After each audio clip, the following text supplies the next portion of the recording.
3/1988 ingurumen legea Gasteizko Legebiltzarrean onartu zen. Bertako 3.4 artikuluak jasotzen zuen herri ekimenek prozesu judizialetan parte hartzeko aukera. Herritarren parte hartze zuzena ahalbideratzen zuen. Hainbatetan, aipatzen dugun herritarren parte hartzea gauzatzeko aukera bazen. Urtarrilaren 28an jakin genuen Espainiako Konstituzio Auzitegiak artikulu hau baliogabetu egin zuela. Denok, egon beharko genuke ados, hau berri txarra dela esaterakoan. Denok defendatzen dugulako herritarren parte hartzea, edo ez?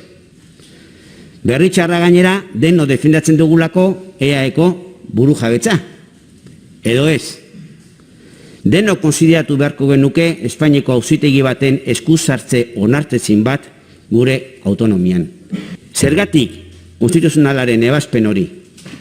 Zergatik Espainiako Auzitegi konstituzionalak eztabaidatu eta erabaki du artikulu honi buruz?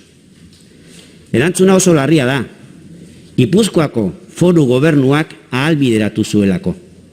Eta hau da gaur hemen onartzea nahi duguna. Gaizki egintzela. Erabaki okerra izan zela. Larria delako EAeko burujabetzaen aurkako ebazpen bat bideratzea.